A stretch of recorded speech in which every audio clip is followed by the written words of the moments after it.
Que la grâce du Seigneur Jésus-Christ soit avec vous. Dans cette vidéo, nous allons parler de Israël, l'Israël d'aujourd'hui. Est-ce que c'est le retour des Hébreux sur la terre? Est-ce que c'est l'accomplissement des prophéties bibliques? C'est le sujet que nous allons aborder maintenant. Pourquoi l'Israël actuel n'est pas celui de la Bible? Avant de continuer, il est bon de préciser que le mot juif fut inventé. Le mot juif est le mot correspondant à yiddish. Originellement, les juifs ou les khazars parlaient le yiddish. Et c'est le yiddish, le mot yiddish qui a été transformé en juif et puis introduit dans la Bible vers le XVIIIe siècle par les Rothschild. Ainsi donc, il fut introduit dans la Bible pour remplacer judéen et judaïte. Et c'est ainsi donc que dans nos Bibles, nous retrouvons le mot juif qui donne l'impression que quand on parle des Hébreux, on parle des Juifs. Il n'a jamais été question dans la Bible originale de mot juif. Les Arabes d'ailleurs appelaient les Hébreux Yehoud, c'est-à-dire les Judaïtes. Quand on parle de Juifs, on parle des Khazars. Quand on parle des Hébreux, on parle des Judaïtes ou des Judéens. Donc, ne mélangeons pas ces deux termes. Juifs, ce sont les Khazars qui se sont convertis au judaïsme et qui se font passer pour les Hébreux. Et les Hébreux sont eux qui sont appelés Judaïtes ou Judéens. Donc, il est incorrect d'appeler un Juif contemporain, un Hébreu ou Israélite ou Judéen ou Judaïte. De même aussi, il est incorrect d'appeler un ancien Hébreu Juif. Cette précision mérite d'être faite. Il est un fait incontestable que la création d'un État n'a jamais fait autant l'objet de controverses et d'oppositions que l'établissement d'une nation juive ashkénazite appelée Israël dans les terres de Palestine. Cette région que les Romains ont rebaptisée Palestine était connue au temps du Seigneur Yeshua comme la Judée, la Samarie et la Galilée.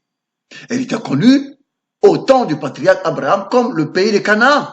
C'est après donc la conquête de ces terres par les Hébreux sous la direction de Josué qu'elle a changé de nom et pris celui de ses occupants, les Israélites, devenant ainsi la terre d'Israël.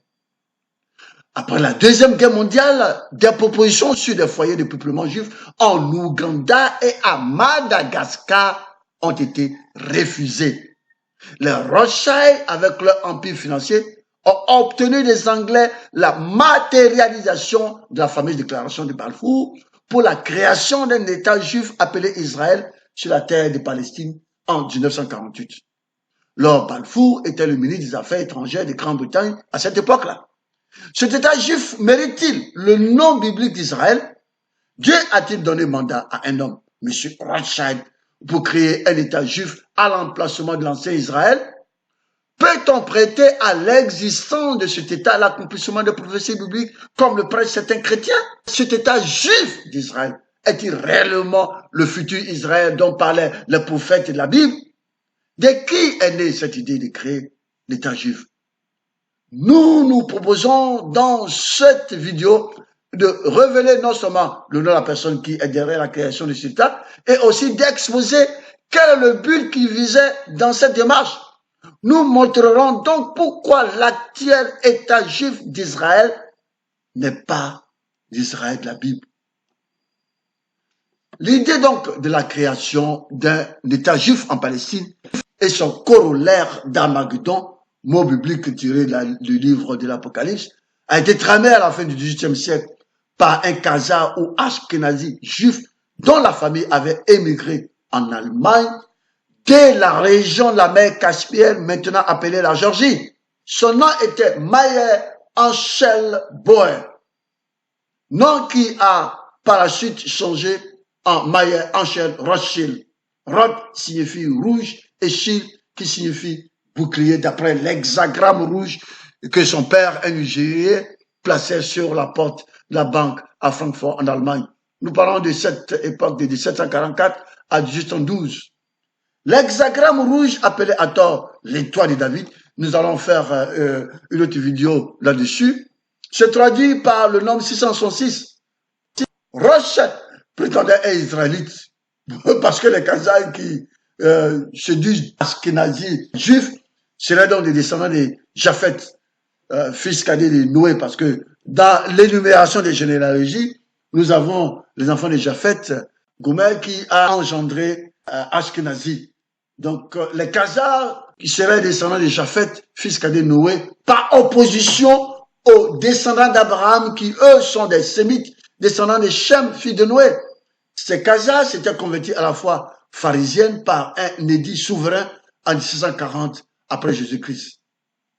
Le fait que les Rothschild n'avaient génétiquement aucun lien avec les Israélites bibliques était sans importance pour eux, puisqu'ils avaient l'intention de définir les prophéties bibliques pour mieux servir à long terme leurs objectifs économiques, politiques et religieux. L'idée donc, je disais tout à l'heure, originale de la création d'un État juif n'avait pas de relation avec les terres de Palestine, mais avec l'Ouganda. C'était le lieu où la création de l'État juif était envisagée et acceptée au début par Theodore Herzl. En 1903, Joseph Chamberlain, secrétaire britannique aux colonies, a introduit le projet Ouganda, c'est-à-dire une colonie juive en Afrique orientale, à Theodore Herzl. Les Anglais, sachant que les Juifs n'étaient pas des Israélites, ont proposé l'Ouganda comme le futur État juif. Herzl a initialement rejeté l'idée, mais le pogrom de Kishinev en avril 1903 l'a amené à accepter cette proposition.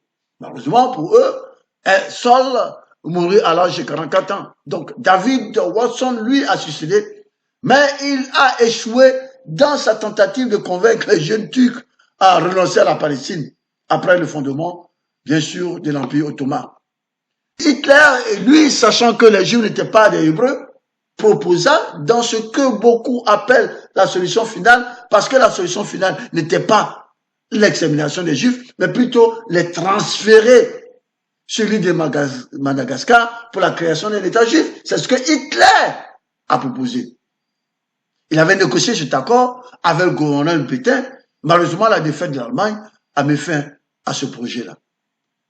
Mais nous allons remonter à la Première Guerre mondiale pour bien comprendre le plan des Juifs.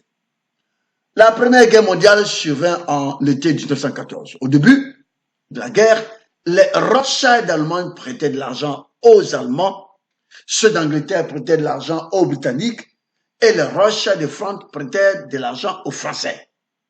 Voyez-vous, les Rothschild alimentent les guerres et c'est ce qu'ils disent eux-mêmes. Les guerres des non-juifs est la récolte des juifs. Donc, ils contrôlaient également les trois principales agences d'information européennes. Wolf en Allemagne, Reuters en Angleterre et Havas en France. Ils ont utilisé dans ces agences pour pousser le public à supporter la guerre. Cette guerre qui n'a duré que 2 ans a vu en fait la victoire de l'Allemagne.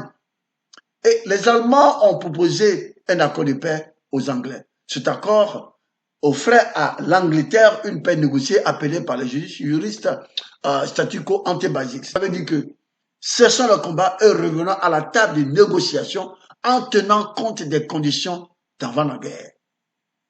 Donc, durant l'été 1916, l'Angleterre considérait sérieusement cette proposition qui leur permettait soit d'accepter cette offre de paix noblement proposée par les Allemands, soit d'aller vers une défaite certaine avant la fin de l'année. Pendant ce temps, les Rothschild qui ont eu vent de cette proposition de fin de guerre, eh bien, ont envoyé leur agent Louis Brandeis en tête d'une délégation sioniste d'Amérique en Angleterre. Leur but était de convaincre les Anglais de refuser cet accord de paix que les Allemands leur ont proposé.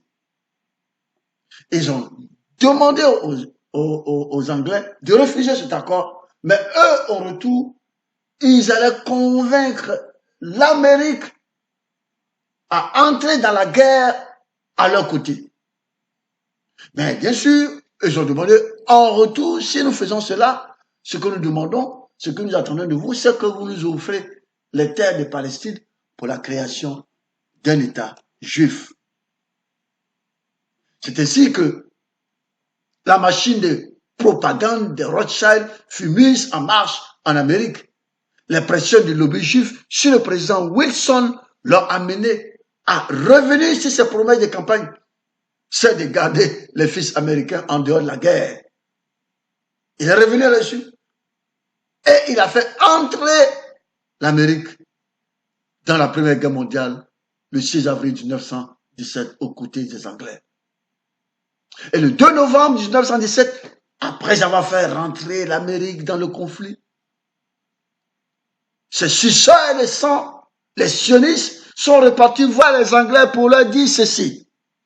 Voilà, nous avons effectué notre part de marché. Nous voudrions avoir une garantie écrite prouvant que vous allez honorer la vôtre, c'est-à-dire votre part du contrat, qui est de nous céder la Palestine, bien entendu, après que vous les aurez vaincus. Le secrétaire au Foreign Office anglais, Arthur James Balfour, a alors rédigé une lettre connue sous le nom de Déclaration de Balfour. La Déclaration de Balfour est une lettre rédigée par Balfour, Lord Arthur James Balfour, et qui est adressée à un individu, Rothschild. Et voilà ce qu'il dit. Cher Lord Rothschild, j'ai beaucoup de plaisir à vous transmettre au nom du gouvernement de Sa Majesté la déclaration suivante de sympathie avec les aspirations juives sionistes qui ont été soumises et approuvées par le cabinet. Le gouvernement de Sa Majesté voit favorablement l'établissement en Palestine d'un foyer national pour le peuple juif et emploiera tous ses efforts pour faciliter la réalisation de cet objectif. Il est clairement entendu que rien ne sera fait qui puisse porter préjudice aux droits civils et religieux des communautés non juives existant en Palestine, ni aux droits et au statut politique dont les juifs jouissent dans tout autre pays. Je serai reconnaissant si vous voulez porter cette déclaration à la connaissance de la Fédération sioniste. Félicitations. C'est une lettre qui donna à la maison de Rothschild 80% des terres de Palestine pour la création d'un foyer national pour le peuple juif. C'est pourquoi le baron de Rothschild a déclaré « J'ai accumulé suffisamment d'argent et de pouvoir pour ne plus attendre l'Israël de Dieu, mais pour m'en acheter un moi-même. » Ça, c'est ce que Rothschild a dit au sujet de cet État hybride d'Israël. Donc, ce foyer est aujourd'hui appelé État d'Israël. C'est ainsi que l'Allemagne, qui était le pays européen le plus chrétien en ce temps-là, et qui avait offert l'hospitalité aux Juifs qui fuyaient la Russie, s'est vu poignardé dans le dos par les Juifs ingrats qui cherchaient par tous les moyens à se trouver une terre pour créer leur État terroriste et sioniste. Donc, après la guerre, c'est donc à la conférence de Versailles que les Allemands ont compris l'accord négocié dans leur dos entre les Anglais et les Juifs pour assurer leur défaite. Voilà comment les Juifs remercient les bienfaiteurs. Les Anglais vont encore traîner le pas dans la réalisation de ces promesses. Et les Juifs vont revenir. Ils vont déclencher une deuxième guerre mondiale dans le but de forcer le monde à leur offrir les terres des Hébreux qui ne sont pas. Donc la deuxième guerre mondiale s'est ainsi déroulée, comme prévu, par les Rothschild. Des milliards de dollars ont été dépensés, des millions d'êtres humains ont été sacrifiés et tués sur l'autel des Juifs. Et l'État juif d'Israël a été créé. L'une des armes efficaces utilisées par les Juifs est la sympathie et la compassion suscitées par eux et en leur faveur au sujet des 6 millions de Juifs qui sont morts dans un cruel holocauste nazi. Officiellement. Est-ce que vous le savez que le nombre de Juifs morts dans cet holocauste a été ramené maintenant à 1,5 million officiellement? L'État juif d'Israël fut donc créé sur la base du mensonge et la tromperie, sur du faux. Satan est le père du mensonge et son peuple suit sa méthode. Nous continuons donc. Après la Deuxième Guerre mondiale, les Rothschild, pour supporter la création de leur État d'Israël, vont créer l'ONU. Mais auparavant, les Rothschild avaient échoué dans leur tentative de créer la Société des Nations ou SDN, l'ancêtre de l'ONU. Cet échec vient du fait que le peuple américain, ayant su que le but de la création de la Société des Nations était de concentrer le pouvoir des gouvernements dans les mains de Rothschild en vue de la préparation d'un gouvernement mondial, a refusé donc, le peuple américain, sachant cela, a refusé de ratifier la création de la SDN, sonnant ainsi sa mort. Mais les Rothschild vont changer de méthode. Ils vont lancer le projet de la création de l'ONU, mais cette fois-ci, pour éviter tout soupçon, ils vont, dans un premier temps, créer le CFR, c'est-à-dire le Council of Foreign Relations. Le Council of Foreign Relations va créer un système de contrôle financier mondial capable de dominer sur le système politique de chaque pays ainsi que sur l'économie mondiale dans son intégralité. Et ce système serait concentré aux mains de Rothschild. Rothschild disait, donnez-moi le pouvoir de mettre et de contrôler l'argent d'une nation, je me fiche de ceux qui écrivent la loi. Ainsi donc, en 1945, un an après le succès bancaire à Bretton Woods, les Rothschild vont créer le Fonds monétaire international et la Banque mondiale aujourd'hui encore sous leur contrôle. Ces deux organisations vont permettre aux Rothschild de faire des pas de géant vers l'objectif de domination mondiale par la création de l'ONU, dont l'un des buts était d'amener les nations à cautionner la création de leur État hybride juif sur la terre de Palestine.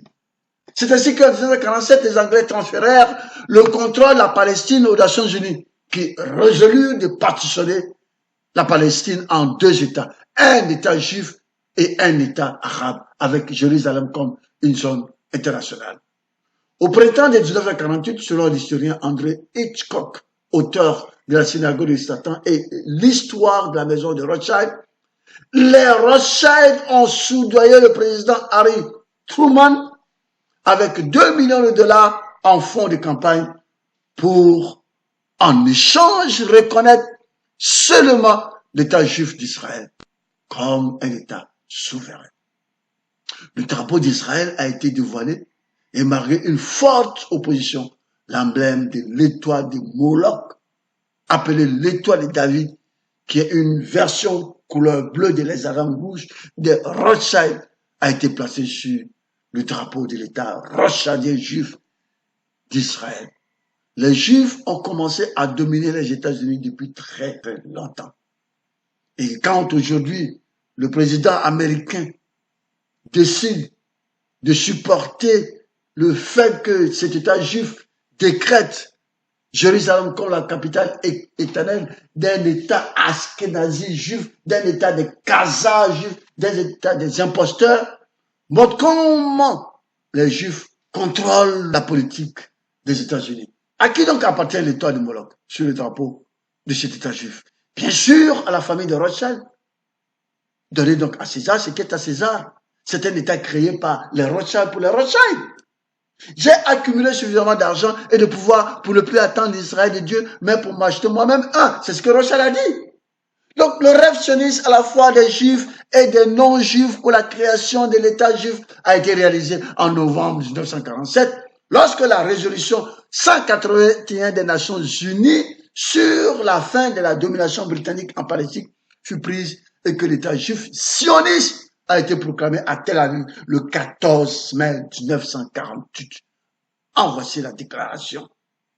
Nous, membres du Conseil des peuples, des représentants de la communauté des Juifs d'Eretz Israël, en vertu de notre droit naturel et historique, nous appuyons sur la force de la résolution de l'Assemblée générale des Nations Unies. Le droit quoi? Naturel et historique? Ces Khazars ont un droit naturel et historique sur les terres des Hébreux? Je continue. Donc, en vertu de notre droit naturel et historique, nous appuyons sur la force et la résolution de l'Assemblée générale des Nations unies déclarant la création d'un État juif en Eretz Israël pour être connu comme l'État d'Israël. Le monstre venait d'être né.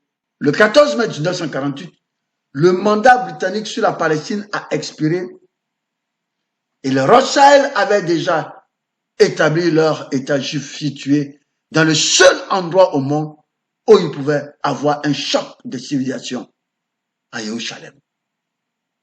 J'ai déjà publié une vidéo sous le titre Jérusalem appartient au peuple noir. Vous pouvez vous en procurer sur YouTube. Donc le but de la création de ce monde qu'on appelle aujourd'hui Israël est de permettre aux Rothschild d'établir un centre de commandement pour les actions terroristes dans le but de contrôler le monde. C'est le fait de la volonté d'un homme, David Rothschild. Son but est de créer un clash de civilisations et de religions, un chaos mondial dans le futur.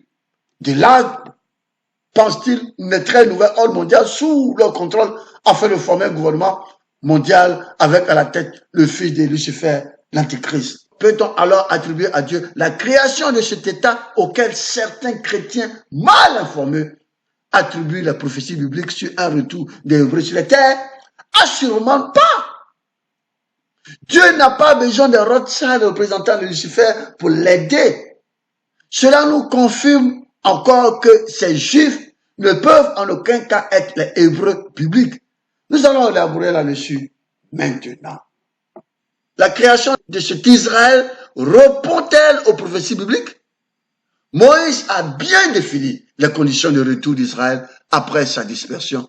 Et ces conditions sont clairement énoncées dans le livre de Deutéronome. À la sortie des Israélites d'Égypte et avant d'entrer dans la terre promise, Dieu a amené les Hébreux à prononcer des bénédictions et des malédictions. En effet, Moïse donna cet ordre au peuple. Lorsque vous aurez passé le Jourdain, Simeon, Lévi, Juda, Issachar, Joseph et Benjamin se tiendront sur le mont Gérazim pour bénir le peuple, et Ruben, Gad, Azer, Zabulon, Dan et Nephtali se tiendront sur le mont Ébal pour prononcer la malédiction. Josué a fait donc exécuter ses ordres avant la conquête du pays de Canaan. Voici ce que dit en substance cette malédiction prononcée sur le mont Ébal. Deutéronome chapitre 28, je ne vais pas tout lire, mais juste une partie. Mais si tu n'obéis point à la voix de l'Éternel, ton Dieu, si tu n'observes pas et ne mets pas en pratique tous ces commandements et toutes ces lois que je te prescris aujourd'hui, voici toutes les malédictions qui viendront sur toi et qui seront ton partage. Tu seras maudit dans la ville et tu seras maudit dans les champs. Ta corbeille et ta huche seront maudites. Le fruit de ses entrailles, le fruit de ton sol, les portées de ton gros et de ton menu bétail, toutes ces choses seront maudites. Tu seras maudit à ton arrivée et tu seras maudit à ton départ. L'Éternel enverra contre toi la malédiction, le trouble et la menace au milieu de toutes les entreprises que tu feras, jusqu'à ce que tu sois détruit, jusqu'à ce que tu périsses promptement, à cause de la malédiction de tes actions qui t'aura porté à m'abandonner. Et vous pouvez lire la suite dans Deutéronome chapitre 28. Dieu leur a dit qu'il les chasserait de ces terres bénies. Il les enverrait en exil. Et les seules conditions pour que Dieu les ramène de leur exil est définies dans Deutéronome chapitre 30. Deutéronome chapitre 30, verset 1 à 5. Voilà ce qu'il dit. Or, quand toutes ces choses-là que je t'ai représentées seront venues sur toi, soit la bénédiction, soit la malédiction, et lorsque tu les auras rappelées dans ton cœur, parmi toutes les nations vers lesquelles l'Éternel ton Dieu t'aura chassé, et que tu te seras converti à l'Éternel ton Dieu, et que tu auras écouté sa voix, toi et tes enfants, de tout ton cœur et de toute ton âme, selon tout ce que je te recommande aujourd'hui, l'Éternel ton Dieu ramènera aussi tes captifs et aura compassion de toi. Il te rassemblera de nouveau d'entre tous les peuples où l'Éternel ton Dieu t'avait dispersé. Quand tes dispersés seraient au bout des cieux, l'Éternel ton Dieu te rassemblera de là et te retirera de là et l'Éternel ton Dieu te ramènera au pays que tes pères auront possédé et tu le posséderas. Il te fera du bien et tu feras croître plus qu'il n'avait fait croître tes pères. Et l'Éternel ton Dieu circoncira ton cœur et le cœur de ta postérité, afin que tu aimes l'Éternel ton Dieu de tout ton cœur et de toute ton âme et que tu vives. Mais cela a aussi été rappelé par Salomon lors de la dédicace du temple. Nous lisons cela dans 1 Roi chapitre 8 à partir de 46. Quand ils pécheront contre toi, car il n'y a point d'homme qui les pêche, quand tu seras irrité contre eux et que tu les livreras à l'ennemi, qui les amènera captifs dans un pays ennemi, loin ou rapproché, s'ils rentrent en eux-mêmes dans le pays où ils seront captifs, s'ils reviennent à toi et t'adressent des supplications dans le pays de ceux qui les ont amenés captifs, et qu'ils disent, nous avons péché, nous avons commis les iniquités, nous avons fait le mal, s'ils reviennent à toi de tout leur cœur et de toute leur âme dans le pays de leur ennemi qui les a menés captifs, s'ils t'adressent des prières, le regard tourné vers leur pays que tu as donné à leur père, vers la ville que tu as choisie, vers la maison que j'ai bâtie à ton nom, exauce des cieux du milieu de ta demeure leurs prières et leurs supplications, et fais leur droit. Pardonne à ton peuple ses péchés et toutes ses transgressions contre toi. Excite la compassion de ceux qui les retiennent captifs, afin qu'ils aient pitié d'eux, car ils sont ton peuple et ton héritage, et tu les as fait sortir d'Égypte au milieu d'une fournaise de fer. Donc les conditions pour que Dieu ramène les Israélites qui, dans la dispersion, cherchent à revenir sur la terre, et les conditions seraient d'abord la repentance, la reconnaissance des péchés de leur père et le désir de retour, de revenir servir le Seigneur. La repentance des Hébreux, le retour de tout leur cœur vers le Dieu vivant et la conversion sont les conditions que Dieu demande aux Hébreux de remplir avant que lui, Dieu, non pas un homme, les ramène vers la terre. C'est ce qui s'est passé lors du retour des Israélites de leur exil babylonien sous Cyrus. Le retour des Israélites sur la terre avait été prédit par Isaïe et Jérémie, ainsi que par d'autres prophètes. Daniel a prié et s'est mis sur la brèche avec repentance pour son peuple dans le jeûne pendant 21 jours. Et c'est ce que nous dit dans Daniel chapitre 9, verset 1 jusqu'à... on peut lire ça jusqu'au verset 19. Mais je vais quand même lire une partie pour bien comprendre. La première année de Darius, fils d'Assyrus, de la race des Mèdes, lequel était devenu roi du royaume des Chaldéens, la première année de son règne, moi, Daniel, j'ai vu dans les livres qu'il devrait s'écouler 70 ans pour la ruine de Jérusalem, d'après le nombre des années dont l'Éternel avait parlé à Jérémie le prophète. J'ai tourné ma face vers le Seigneur Dieu afin de recourir à la prière et aux supplications en jeûnant et en prenant le sac et la cendre. Je priais l'Éternel mon Dieu et je lui fis cette confession. Seigneur Dieu grand et redoutable, toi qui gardes ton alliance et qui fais miséricorde à ceux qui t'aiment et qui observent tes commandements. Nous avons péché, nous avons commis l'iniquité, nous avons été méchants et rebelles. Nous nous sommes détournés de tes commandements et de tes ordonnances. Nous n'avons pas écouté tes serviteurs et les prophètes qui ont parlé en ton nom à nos rois, à nos chefs et à nos pères et à tout le peuple du pays. À toi, Seigneur, est la justice et à nous la confusion de face. En ce jour, aux hommes de Juda, aux habitants de Jérusalem et à tout Israël, à ceux qui sont près et à ceux qui sont loin, dans tout le pays où tu les as chassés à cause des infidélités dont ils se sont rendus coupables envers toi. Seigneur, à nous la confusion de face, à nos rois et à nos chefs et à nos pères, parce que nous avons péché contre toi. Auprès du Seigneur notre Dieu, la miséricorde et le pardon, car nous avons été rebelles envers lui, etc., etc. Pardonne-nous, Seigneur, pardonne-nous, pardonne-nous, pardonne-nous. Daniel, donc, pendant ces 21 jours, il a prié et il a gêné pour demander pardon au Seigneur. La Bible dit que Dieu répond quand il cherche quelqu'un qui se met sous la brèche en faveur d'un peuple. Dieu répond. Et c'est pourquoi, en réponse à la prière de Daniel, Dieu a suscité le roi Cyrus, qui a de manière claire affirmé que c'est Dieu qui lui a donné l'ordre de construire son temple à Jérusalem. Dieu est au centre de cette décision. Dieu est celui qui a initié cela. Dieu est celui qui a pris la résolution de ramener son peuple. Le but premier du retour des Judaïtes en Israël était de reconstruire le temple de Dieu, signe de leur retour au service du Seigneur. Nous lisons cela dans Esdras chapitre 11, verset 1. La première année de Cyrus, roi de Perse, afin que s'accomplisse la parole de l'Éternel prononcée par la bouche de Jérémie, l'Éternel réveilla l'esprit de Cyrus, roi de Perse, qui fit faire de vive voix et par écrit cette publication dans tout son royaume. Voilà ce qu'il dit. Ainsi parle Cyrus, roi de Perse.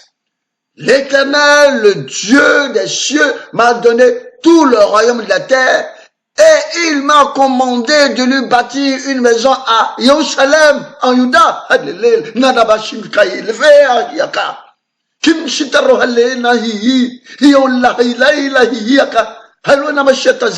Qui d'entre vous est de son peuple? Que son Dieu soit avec lui et qu'il monte à Jérusalem en Juda et bâtisse la maison de l'Éternel, le Dieu d'Israël. C'est le Dieu qui est à Jérusalem.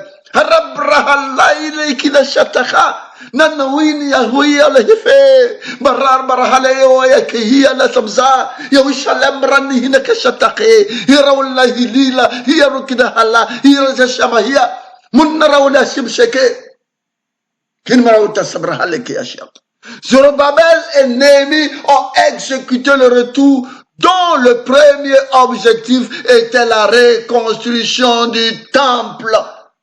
Et le deuxième, la muraille qui entoure Jérusalem. Qu'est-ce qui s'est passé après la construction du temple et de la muraille de Jérusalem? Et puis après la construction du temple, l'application de la loi fut strictement renforcée. Tous ceux qui étaient venus auparavant, parce que la construction du temple fut arrêtée un moment. Alléluia. Tous ceux qui étaient venus un moment, ils ont pris les femmes des étrangers aux environs. Et ils ont eu des enfants. Mais on leur a demandé que c'est justement parce qu'ils ont été désobéissants à Dieu que le malheur leur est arrivé. Ils n'allaient pas revenir encore commettre l'iniquité. Chassez donc toutes ces femmes et tous ces enfants qui ne rentrent pas dans la loi hébraïque. Ils ont renforcé la loi. Ils n'ont pas fait de Tel Aviv ou selon qui porte en ce moment-là le centre mondial des homosexuels ou des défilés d'homosexuels se font. Ils ne sont pas devenus pires qu'avant. Non. Il n'y a que le peuple de Lucifer, le peuple de Satan, qui occupent les terres qui ne sont pas les leurs pour aller continuer à souiller nos terres. Néhémie chapitre 8, verset 1 à 3. Or, tout le peuple s'assembla comme si ce n'eût été qu'un seul homme dans la place qui était devant les portes des eaux, devant la porte des eaux. Et ils dirent à Esdras, le scribe, d'apporter le livre de la loi de Moïse.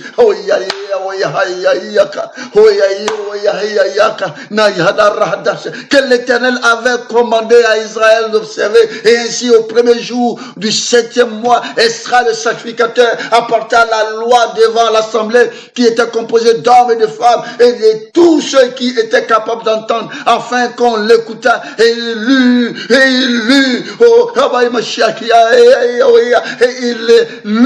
au livre dans la place qui était devant la porte des eaux. Depuis le matin jusqu'à midi, en présence des hommes et des femmes et de ceux qui étaient capables d'entendre. Et les oreilles de tout le peuple furent attentives à la lecture du livre de la loi. Nous sommes absolument loin de la création de cet État juif par les Rothschild en terre et Palestine sous l'égide des Nations Unies.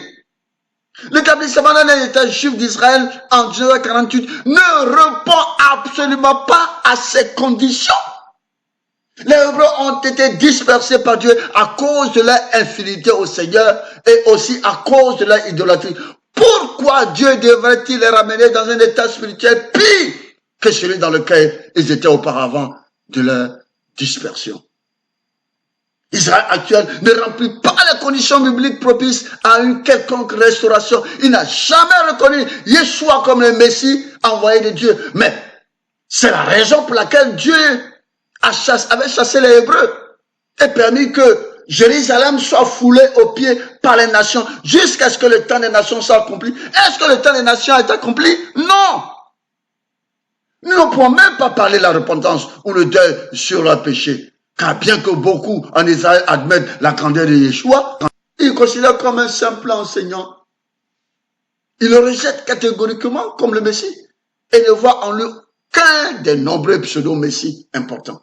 Or, la condition pour que Dieu ramène les Hébreux sur les terres ancestrales est la reconnaissance de Yeshua comme le Messie. Cette rébellion sur leur reconnaissance de Yeshua, le Messie, a été à l'origine de la destruction du temple et de Jérusalem et de leur dernière dispersion après leur révolte sous Bar Kokhba en 135 après Jésus-Christ. Donc la création de cet âge ne repose que sur l'œuvre d'une personne, d'une famille, les Rothschild qui représentent Lucifer sur cette terre, qui sont au service de Satan. Dieu n'a pas besoin de Rothschild et des Nations Unies pour l'aider à l'accomplissement de la prophétie sur le retour des Hébreux sur la terre.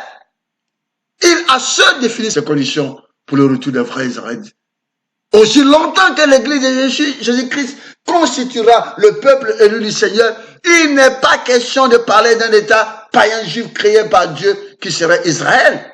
Il faudra savoir qu'Israël est d'abord le nom d'un homme qui s'appelait Jacob. Dieu a changé son nom en Israël. Il a, à son tour, passé son nom à ses enfants, les 12 tribus d'Israël. Donc Israël, c'est d'abord une famille, un peuple, pas une terre.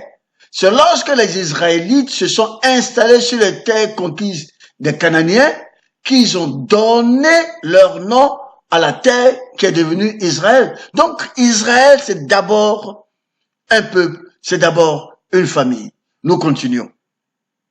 Savez-vous que le jour de l'indépendance d'Israël est un jour de deuil pour les Juifs fidèles à la Torah? Oui, il existe des Juifs qui, malgré le fait que le Talmud, qui est l'antithèse de la loi mosaïque, soit le livre par excellence des Juifs, il existe des Juifs qui sont fidèles à la Torah, c'est-à-dire à l'Ancien Testament. Lorsque les sionistes fêtent l'anniversaire de la fondation de l'État d'Israël de Rothschild, eh bien la communauté mondiale des Juifs fidèles à la Torah marque l'anniversaire comme un jour de douleur et de tragédie. Voilà ce qu'ils disent. Nous manifestons notre chagrin en faisant pénitence avec le sac et la cendre, en hissant des drapeaux noirs de deuil, parce que la fondation de l'État sioniste est en contradiction flagrante avec l'enseignement de la Torah qui interdit toute proclamation d'un État d'Israël. Les protestataires disent, en se fondant sur leur compréhension de la Bible, que le Messie n'étant pas encore venu, la condition ou les conditions de retour ne sont pas réunies. Donc voyez-vous, la réalité est toute chose. Cette réalité est que l'État moderne juif rothschildien d'Israël n'est pas l'Israël de Dieu. L'Israël des 12 tribus à la tête duquel le roi David viendrait régner. Ce n'est pas une coïncidence. Dieu n'a pas besoin de Rothschild pour l'aider à accomplir la prophétie biblique. L'existence de cet Israël est activement prêchée par les Rothschild et leurs relais évangélistes. Ces gens jouent à Dieu en voulant forcer l'accomplissement des prophéties bibliques. Ces actes posés par l'homme ont pour but l'accomplissement d'une fin destructrice conçue par l'homme. Les Rothschild ont eu le livre de l'Apocalypse en leur possession pendant plus de 250 ans. Ils ont l'influence politique et financière qu'ils peuvent utiliser pour égarer les chrétiens intentionnellement et accomplir leur fin sinistre. Leur produit, l'État juif d'Israël, est un État égoïste, cupide, fanfaron, hautain, blasphémateur, rebelle à tous, hypocrite, assassin, raciste, calomniateur, antéchrist, faussaire, cruel, ennemi de la paix, prostitué, orgueilleux, belliqueux, ayant l'apparence d'un État hébreu, mais régnant Yeshua de Nazareth qui en fait la force. La Bible recommande aux chrétiens de s'éloigner d'une telle chose. Il n'y a rien de divin, rien de lumière du monde en Israël sioniste. Les empreintes digitales de l'Israël sioniste peuvent être trouvées sur chaque entreprise de Satan sur la surface de la terre. Car en cet Israël sioniste, tout y est en ce qui concerne le mal. Cela comprend la gestion mondiale de la production des drogues illicites et de sa contrebande, la contrefaçon de toutes sortes, le trafic d'armes, le trafic sexuel, la pornographie et le sexe de la torture, la traite des enfants, le trafic d'organes humains, le trafic de marchandises volées, le terrorisme, le racisme, le génocide, l'expérimentation scientifique sur les humains, la manipulation des informations sur le plan mondial, la manipulation des pièces archéologiques et des artefacts des Noirs, fausses opérations antiterroristes, les écoutes téléphoniques, le chantage, la cybercriminalité, le vol d'identité. Fondamentalement, tout le mal connu par la race humaine est perpétré par l'actuel État juif d'Israël des sionistes. Un tel État ne peut pas et ne sera jamais l'Israël des 12 tribus qui descendent de la famille de Jacob. C'est à juste titre que la Bible l'appelle la grande prostituée Sodome ou Égypte, d'Apocalypse chapitre 11, verset 8. Ainsi, les disciples de Yeshua doivent garder une distance appropriée de ce monstre terroriste que le diable a accouché en Palestine. Le terme juif rossadien, oui, Rosenthal, ce politicien new-yorkais, a raison de dire dans une interview que eux, les juifs, sont le peuple élu de Lucifer et Lucifer est bien vivant en l'actuel Israël. Nous allons donc passer maintenant à d'autres citations pour confirmer ce que nous venons de dire.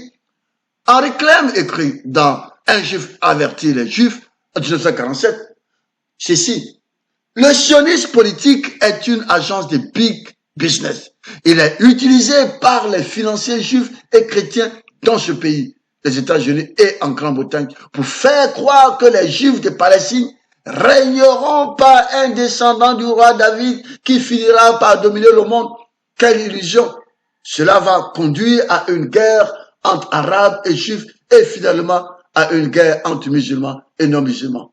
Ce sera le point tournant de l'histoire. Simon Chabad, dans son livre « De Rothschild et la terre d'Israël » 1978, écrit ceci. La maison de Rothschild a financé le nazisme et a ensuite fondé l'État d'Israël, non pas comme une nation pour le peuple juif, mais comme une base pour les terroristes qui ont créé cet État afin d'exploser un réseau mondial de terreur et de manipulation politique. L'influence de son bras de renseignement, le Mossad, est vaste pour ce minuscule pays, car il est financé par la puissante élite mondiale des Rothschild.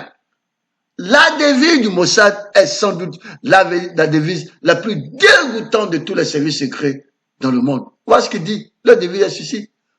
Pas la tromperie qui fera la guerre. Ça, c'est la devise du Mossad. Rosenthal, l'opposition juive et ancien collaborateur de Jacob Javits, ancien gouverneur de l'État de New York, parlant de la manière dont les juifs ont réussi à tromper les chrétiens, disait ceci. Ces enfants abusés de l'Église nous défendent au point de détruire leur propre culture.